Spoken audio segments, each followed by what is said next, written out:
Mario Kart World has quickly become one of my favorite games in the series. Its unique mechanics, open world, and overall gameplay have made me love this entry. But one thing I keep hearing a lot of people talk about is how different this game is. When compared to 8, 7, Wii, and almost every other Mario Kart game, one obvious change stands out. The almost erasure of the classic 3-lap system. Instead of going around a track 3 times and finishing, most times you play this game will be spent on the intermission tracks. These are races where you drive from one track to another and complete only one lap on the course you drove to. A lot of classic Mario Kart fans really dislike this change, and think that Nintendo is ruining Mario Kart with this huge revamp. So today we're gonna find out why that is, and why Mario Kart World is so different. So first, there's the elephant in the room, the intermission tracks. Or, as some of the community has dubbed them, the straight lines. Now, I think straight lines are a bit of an exaggeration, but I mean in some cases, like any intermission that goes over this big bridge, it's kind of true. A lot of these intermissions, however, are really cool, and with over 200 in the game, I still haven't been able to play all of them. And the variety here with the sheer amount of them you can get is really awesome. However, the big issue people have with these intermissions though is the fact that you only get to race one lap on the track you're going to. And that choosing a track online only to race one lap of it is kind of underwhelming. But what if I told you that this is completely intentional? The fact that these 3-lap classic races are so rare in the first place is because that's what this game is trying to move away from. Now, I'm not saying this is what I think Mario Kart is always going to be like moving forward. That is something only time can tell. But for this game specifically, I've begun to realize that the world mechanic and the heavy emphasis on the intermission tracks are this game's gimmick. To fully understand what I mean by this, I want to talk about Double Dash for a second. Mario Kart Double Dash is a very standout game in the series. It's so different from anything that came before it and after it. The lively cartoony world, everything having eyes on it, and of course the Double Dash mechanic itself. Ever since this game was succeeded by Mario Kart DS, people have been begging for a Mario Kart as standout as this one. Whether it be reintroducing the Double Dash mechanic, or just leaning into the weirdness of that game.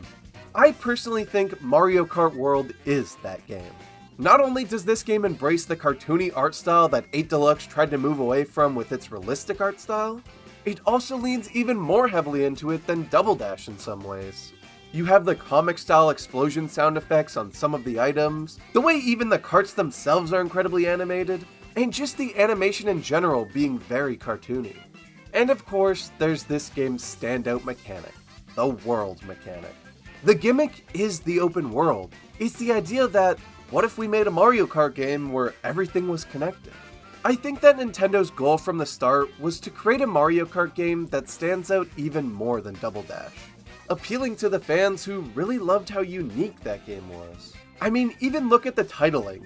These are the only 2 Mario Kart games to have their gimmick in the title. Mario Kart 8 isn't called Mario Kart Anti-Gravity, but Double Dash is named after its standout mechanic, the 2 Racers gimmick. And World is of course named after the open world gimmick. And then there's the omission of any of Mario Kart 8's Nitro tracks. That is if you don't count Sky High Sunday, but personally I think that's a tour track more than anything. Obviously, a lot of Mario Kart 8's Nitros wouldn't work in World because of the removal of the anti-gravity mechanic in favor of wall riding, but a lot of tracks like Sunshine Airport could have worked really well in World.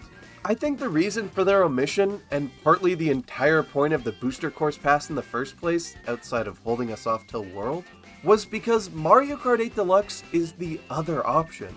Compared to World, 8 Deluxe is way more in line with the classic Mario Kart formula fans love. And on top of its over 96 tracks, the most in the series, it's pretty clear that this is the definitive classic Mario Kart experience. This idea lines up even more when you realize that Mario Kart World initially started off as a Switch 1 game, with the world mechanic and name being the plan even from the very beginning of development. This plan still works really well with the Switch 2 being fully backwards compatible with the Switch 1. As for those who aren't really all for the crazy and unique take Mario Kart World has for the series, you still have the option of playing 8 Deluxe with its almost 100 tracks, and of course still fully supported online servers. I wouldn't be surprised if 8 Deluxe eventually got a Switch 2 update like all these Switch 1 games seem to be getting, giving it 4K support. I also wouldn't be surprised if you quickly went to subscribe to the channel. It would be really cool if we could hit 50k before the end of the summer, but I digress. Even beyond Mario Kart World though, I think the Switch 2 in general is going to be leaning into the more wacky side of Nintendo. With the Switch 1, Nintendo wanted to appeal to a very broad audience after the Wii U's failure, opting for less of a focus on the wackiness of the Wii U era. Ever since the Mario movie in 2023 though, I've noticed a huge shift in Nintendo's attitude. Just look at Mario Wonder. It too is also embracing the wacky side of Nintendo that seemed to be forgotten during the Switch era. And Mario Kart World is furthering that. Let me know what you guys think though in the comments. I genuinely think I'm onto something here, but only the future will tell if I'm right.